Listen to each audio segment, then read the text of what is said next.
Why there are two Dakotas.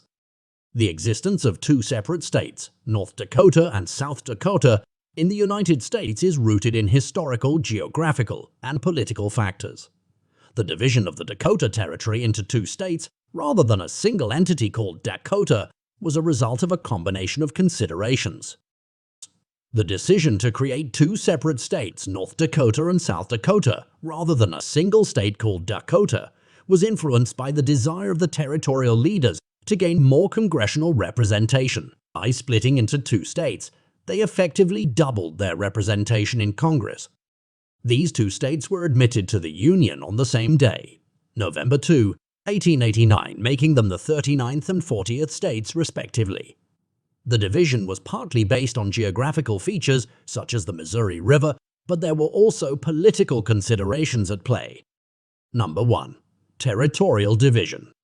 Creation of Dakota Territory. In the mid-19th century, the U.S. government established the Dakota Territory as part of its westward expansion.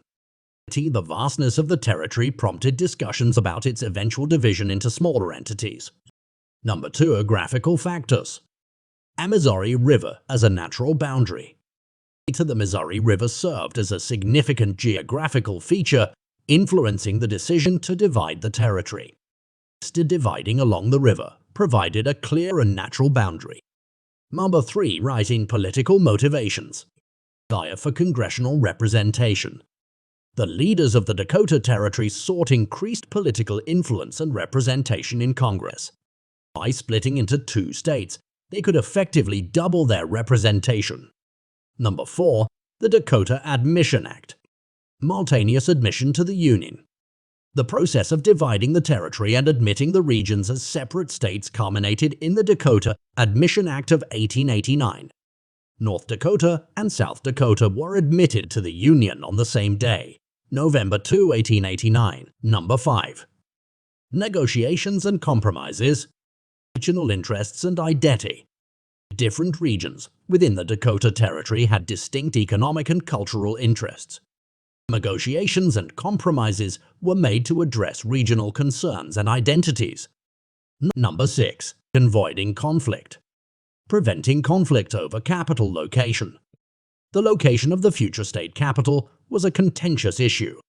Dividing the territory helped avoid potential conflicts over where the capital would be situated. Number 7. Shared history, distinct identity. Shared heritage.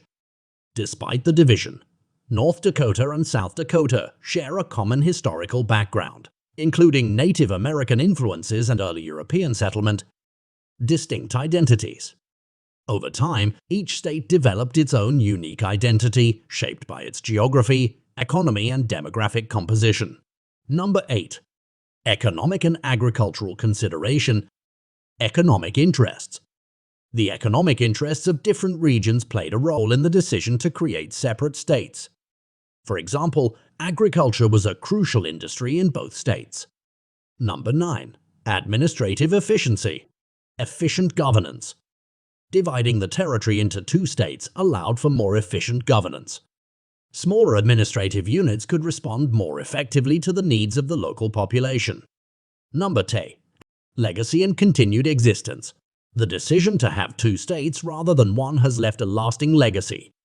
Both North Dakota and South Dakota have continued to exist as separate entities with their own state governments and capitals. The establishment of North Dakota and South Dakota as distinct states was a result of a complex interplay of historical, geographical, and political factors. The division was driven by a desire for increased political representation, consideration of regional interests, and the need for administrative efficiency. Over time, each state has developed its own unique identity while sharing a common historical foundation. Thank you for watching. Don't forget to like, subscribe, and share.